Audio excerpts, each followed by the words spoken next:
Ustaz Abdul Somad, dulu saya ahli maksiat. Alhamdulillah sekarang sudah tobat. Alhamdulillah. Pertanyaannya, bolehkah saya menjadi imam sholat di masjid?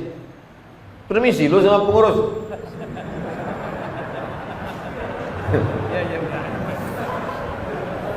Urutan, saya sebutkan dulu urutan imam. Urutan imam yang pertama ulil amri. Urutan imam tuh ulil amri. Makanya waktu di Madinah itu imam Nabi Muhammad SAW. Sakit Nabi Muhammad, baru disuruh Nabi Abu Bakar jadi imam.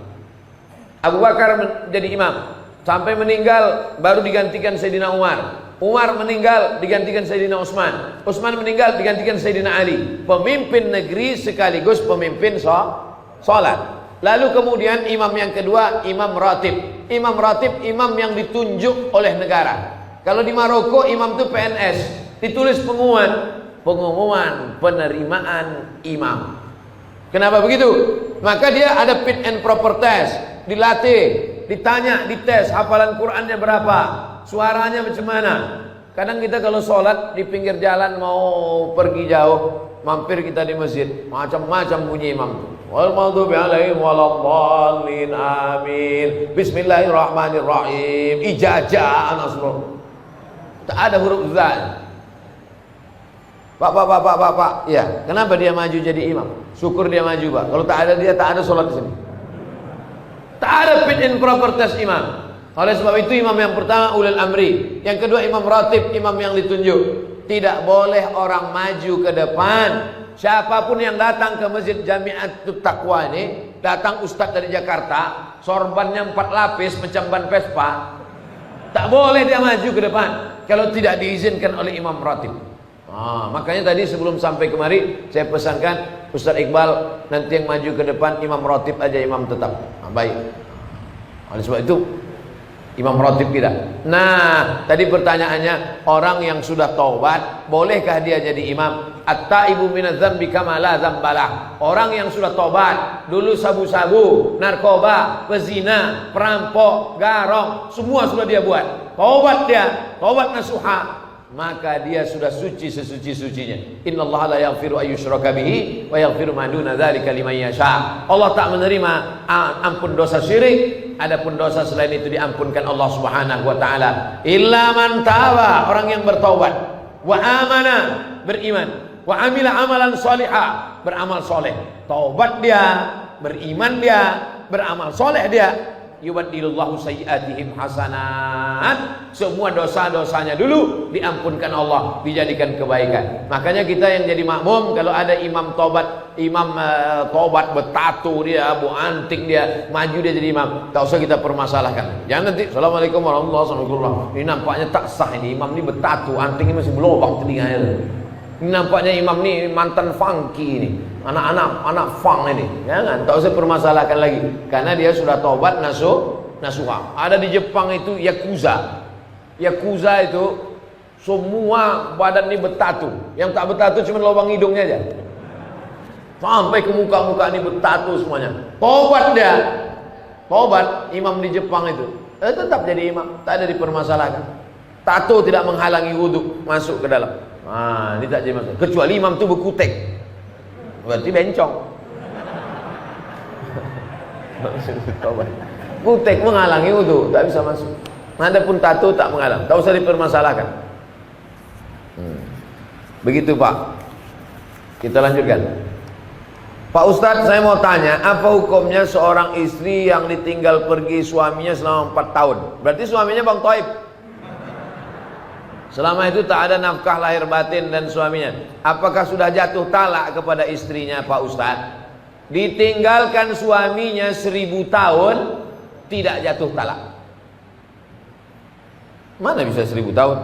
Umur cuma 64. Itu pun kalau tak kena corona. Talak baru jatuh kalau diucapkan laki-laki atau diserahkannya ke hakim. Hakim yang menjatuhkan. Makanya ada namanya sirat ta'liq. Di Medan kalau habis akad ada sirat ta'liq. Ada? Banyak pula yang tak ingat. Banyak laki-laki tak ingat. Karena habis akad tu dia disuruh Pak Kua baca sirat ta'liq, pikirannya tak kemana-mana. Asik selfie aja. Masih ingat lagi bunyi sirat ta'liq? Kalau saya tinggalkan selama 6 bulan berturut-turut, tidak memberikan nafkah zahir dan batin, mengadu dia ke pengadilan agama, maka hakim menjatuhkan talak 1. Oleh sebab itu kalau dia tak mengadu, sampai mati tak jatuh.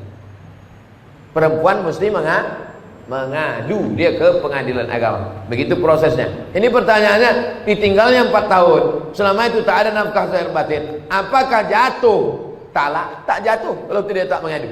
Maka perempuan mesti punya keberanian untuk mengadukan si Fir'aun yang tak balik-balik 4 tahun.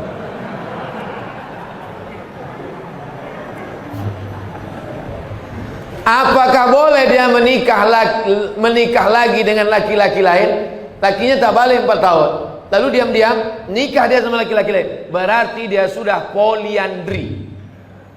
Banyak bini, poligami. Banyak laki, poliandri.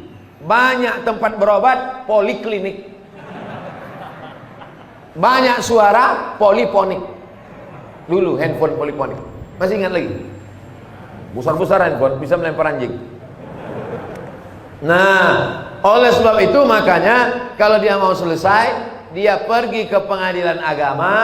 Pengadilan agama menjatuhkan, habis iddah 3 bulan, barulah dia bisa nikah lagi dengan suami yang baru. Jangan diam, tiba-tiba nikah dia lagi, bermasalah. Begitu nikah dia hari ini, balik yang 4 tahun itu. Kawat, bersimbah darah. Apabila dia menikah lagi dengan laki lain, sahkah pernikahannya? Tidak sah, karena dia masih dalam ikatan dengan suami yang pertama. Mohon jawabannya Pak Ustaz. Udah aku jawab udah.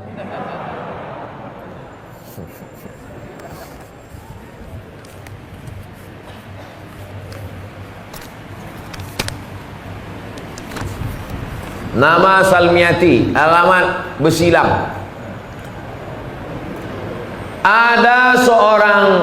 Ada seorang sultan. Sultan ini Sultan Langkat. Di atas Medan ini Langkat kan? Sultan Langkat. Di bawah Langkat ini Sultan Delhi. Di bawah Delhi ini Sultan Serdang. Di bawah Serdang ini Sultan Asahan. Itu 4 kerajaan Melayu besar di Sumatera Timur. Eskos namanya, pantai timur. Langkat, Delhi, Serdang, Asahan. Sultan Langkat ini orangnya alim, namanya Sultan Musa. Sultan Musa ini ikut tarekat Naksabandiyah yang dibawa oleh Syekh Abdul Wahab Rokan. Lalu kemudian dikasihnya lah tanah luas. Tuan Syekh, ini tanah luas, supaya Tuan Syekh tak pergi kemana-mana. Dipejamkan Tuan Syekh Abdul Wahab Rokan matanya, nampaknya pintu masuk Masjidil Haram. Dikasihnya lah nama pintu masuk itu ke kampung itu. Pintu masuk Masjidil Haram itu namanya Babus Salam. Maka aku kasih nama lah kampung ini Babus Salam. Nah, datang orang Melayu payah dia nyebut Babus Salam. Kau nak kemana? Besilang. Ulama-ulama dulu itu pejamnya mata nampak Babus Salam. Kita sekarang pejam mata nampak gaji 13. Yang PNS, saya tak PNS lagi. Hah? Apakah orang yang meninggal karena COVID bisa disolatkan dengan solat qalb? Solat qalb itu solat apa? Solat ghaib. Oh, saya baca pula gitu Q. Solat ghaib. Jadi kalau ada orang meninggal kena COVID, setelah digulung sama dokter di rumah sakit pakai plastik itu, udah digulungnya pakai selasiban itu, tak bisa lagi disentuh, masuk di dalam mobil ambulan, sholatkan aja dari luar mobil tuh. Kalau dikasih dokter. Kalau tidak dikasihnya, langsung dikuburkannya, dikebumikannya, maka anak menantu, cucu, cicit, kawan, jiran, tetangga sholat dari atas. Ini kubur, sana kiblat, ini kubur, ini kepala jenazah, ini kakinya. Kalau dia laki-laki, berdiri pas di arah kepala. Kalau jenazah itu perempuan, berdiri pas di arah pinggang. Sholatlah di atas Ini kubur. Di atas kubur tuh sholat. Allah usolli ala hazil janazah arba'at takbiratin fardul kifayah. Makmuman atau imaman lillahi ta'ala. Allahu Akbar Fatihah, Allahu Akbar selawat, Allahu Akbar Allahumma firlahu warhamhu, Allahu Akbar Allahumma la tahrimna ajrahu, dan seterusnya. Berapa hari Pak Ustaz? 3 hari 3 malam. Masih bisa. Mana dalilnya? Dalilnya begini. Datanglah Nabi bertanya tentang tukang sapu masjid. Mana perempuan tukang sapu masjid nih yang kemarin nampak aku, kata Nabi. Kata sahabat, udah meninggal dia ya Rasulullah. Kenapa kalian tak kasih tahu aku? Untuk apalah kami kasih tahu? Dia kan cuma tukang sapu, orang remeh-temeh sepele. Nabi minta tunjukkan mana kuburnya. Ditunjukkan. Nabi langsung sholat jenazah di atas kuburnya. Maka kata ahli fikih, masih tetap bisa sholat jenazah 3 hari 3 malam. Bagaimana kalau anak menantunya jauh, datang sesudah seminggu? Pakai pendapat fatwa ulama yang kedua dalam kitab fikih, masih bisa disolat jenazahkan selama jenazahnya belum hancur dimakan cacing tanah. Masih tetap bisa sholat jenazah. Nah, jadi yang 3 hari 3 malam masih bisa, yang sudah lewat itu pun masih bisa sholat di atas kubur. Jangan berkecil hati.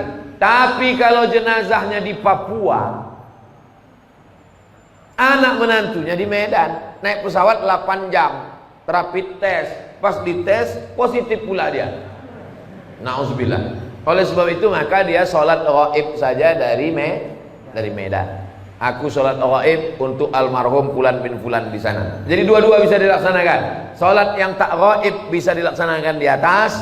Jangan bersedih hati karena banyak nih anak cucu keturunan jiran tetangga kawan merasa sedih karena tak bisa sholat jenazah. Bisa dilaksanakan dari atas. Wallahu a'lam bishawab. Ini tentang sholat ghaib. Apakah orang yang meninggal boleh disolatkan berulang kali? Boleh sholat jenazah berulang kali, boleh sholat ghaib berulang kali, bolak-balik. Nabi Muhammad SAW itu jenazahnya tak dibawa keluar.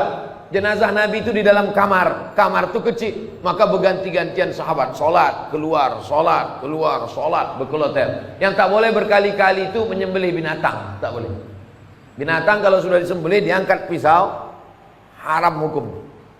Makanya pisau itu tak boleh ditarik. Nah, sekali. Nah, tengoklah video saya yang motong-motong kurban.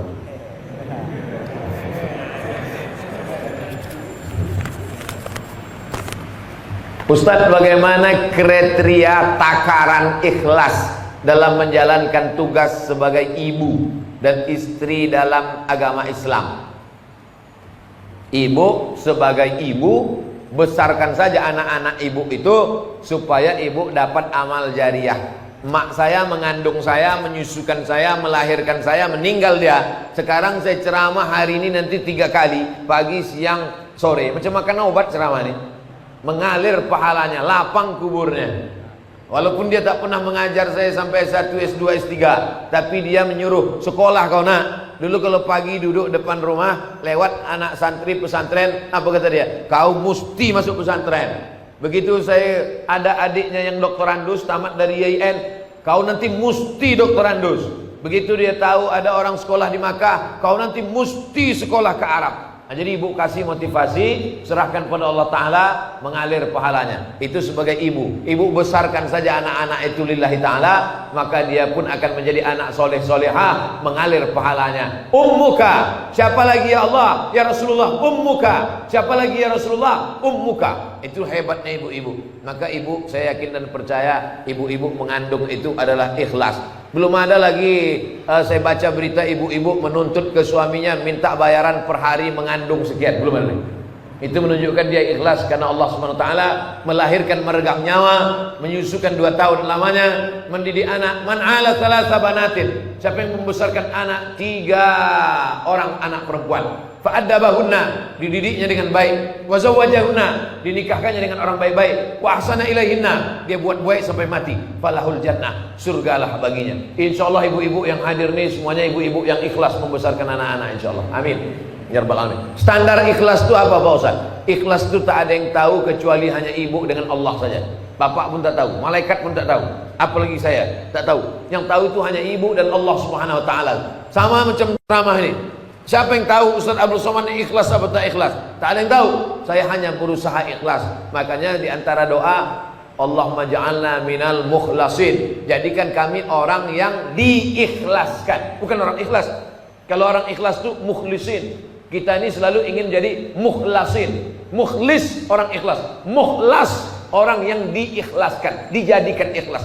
Kita tak mau mengaku-ngaku aku orang ikhlas. Aku adalah orang yang dijadikan ikhlas. Mudah-mudahan kita ini termasuk orang yang dijadikan ikhlas. Amin. Sehubungan dengan COVID-19 yang mewajibkan kita memakai masker saat aktivitas di luar rumah.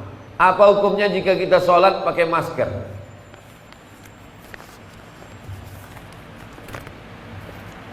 Sholat pakai masker hukumnya sah. Tapi wajah tertutup Pak Ustaz, tak ada dalil mengatakan wajah tertutup sholat jadi batal. Apalagi karena pakai masker ini bukan gaya-gaya. Pakai masker ini karena darurat.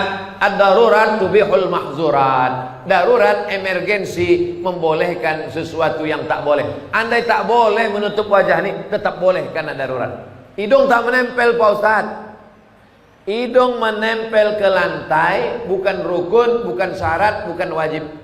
Menempelkan hidung ke lantai bukan rukun, bukan syarat, bukan wajib, tapi sunat. Seelok-elok, seabdol-abdolnya kening menempel, hidung menempel. Orang-orang Arab itu saya tengok tak terlalu susah dia menempelkan hidung, sikit aja. Kita mah payah kali ya. Coba tengok orang-orang Arab sembahyang, sikit aja kena. Kita terpaksa ditekuk baru kena. Menempelkan hidung ke lantai bukan rukun, bukan syarat, bukan wajib, sunat. Maka kalau meninggalkan sunat pun hanya makruh. Meninggalkan yang wajib haram, meninggalkan yang sunat makruh. Tapi karena darurat, ini dalam keadaan darurat. Yang darurat membolehkan, yang terlarang sekalipun boleh. Makan babi boleh apa tak boleh?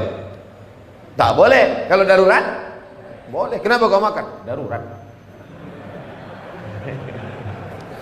Pilihannya cuma dua, mati atau makan babi. Boleh kita pilih mati? Tak boleh. Makanlah babi itu sementara dapat pisang. Tapi udah datang pisangnya kau makan lagi. Kenapa kau makan ini? Darurat. Tapi ada pisang, enak pula kurasa. Maka boleh. Ustaz, saya ada utang dengan orang. Saya bayar utang saya. Tapi karena ada pandemi ini, pandemi itu wabah. Pandemi itu artinya wabah yang menyebar, itu pandemi. Dan banyak juga orang sekarang pandemi, kata orang pandemi gitu dia. Entah apa pandemi, entahlah pokoknya pandemi. Pandemi itu wabah yang menyebar. Saya ada utang dengan orang, saya mau bayar utang saya. Tapi karena pandemi ini pemasukan saya berkurang, jadi saya bayar semampu saya. Tapi orang ini selalu menyumpahi saya. Apakah sumpahnya itu dikabulkan Allah?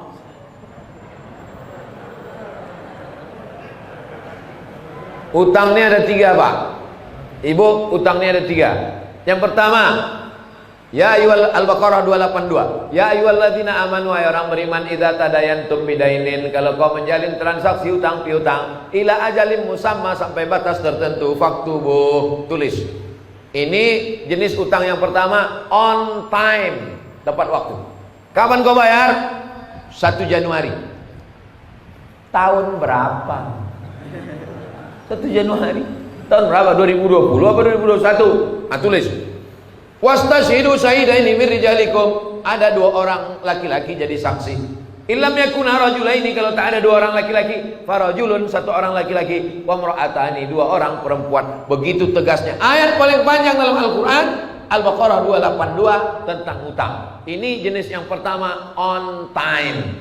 Yang kedua, fa in kana zu usratin fa naziratun ila maisarah. Inilah yang masuk kategori tadi. Kalau dia kesulitan karena pandemi, bisnisnya tak lancar, bangkrut, fa naziratun ila maisarah. Tunggulah sampai maisarah. Maisarah itu artinya mudah. Siapa nama anak kau? Maisarah. Kenapa? Mudah kali lahirnya. Bersin aku lahir deh. Fanaziratun ila maisarah. Tunggulah sampai dia mudah. Gimana? Kapan kau bayar? Aku belum bisa bayar Pak, macam Al-Baqarah 282. Aku ini level 2 macam ceramah Ustaz Somad di Jamiatul Taqwa kemarin. Jadi kapan kau bayar? Insya Allah aku cicil semampuku. Ini level 2. Yang paling mantap tuh level 3. Wa anta saddaqu khairul lakum. Kalau kau sedekahkan itu lebih baik. Kapan kau bayar? Aku tak sanggup bayar. Kalau gitu kau ambil aja lah, udah aku sedekahkan. Mantap. Daripada banyak pula minyak bensinnya lagi daripada menagih. Daripada kumat darah tinggi ku ikhlaskan aja. Kau ambil. Itu bukan ikhlas, mengamuk. Jadi kalau bapak kaya, duit banyak, dia susah, pandemi, ngontrak, anaknya bersusun paku do re mi fa si la si do sol fa mi re do, maka pakailah level ketiga. Tak sampai hati aku menagihnya, udahlah kau ambil aja lah, aku sedekahkan lillahi ta'ala. Kau doakan aku murah rezeki, panjang umur, tapi sesudah ini jangan kau ngutang sama aku lagi ya. Nah, jenis yang ketiga. Tapi kalau bapak termasuk orang yang juga kurang mampu, pilihlah level yang kedua. Memberi bantuan orang itu baik, tapi gara-gara sumpah serapah hilang pahala. Qaulun ma'rufun, ucapan yang baik, khairun lebih baik min shadaqatin daripada banyak bersedekah. Yasba'uha azan, caci maki, sumpah serapah, hamun, keluar kebun binatang. Asal jumpa keluar kebun binatang. Asal jumpa keluar kebun binatang. La tutilu shadaqatikum bil manni wal adha. Jangan kau iringi perbuatan baikmu dengan perbuatan yang tak baik. Mudah-mudahan kita bisa bertenggang rasa pada masa pandemi ini, bisa kita melapangkan hati dan melapangkan kantong, memudahkan segala urusan orang. Ala hazihi niyah al-Fatihah. A'udzubillahi minasyaitonirrajim. Bismillahirrahmanirrahim. Alhamdulillahirabbil alamin arrahmanir rahim maliki yaumiddin. Iyyaka na'budu wa iyyaka nasta'in. Ihdinas siratal mustaqim, siratal ladzina an'amta 'alaihim ghairil maghdubi 'alaihim waladdallin. Amin.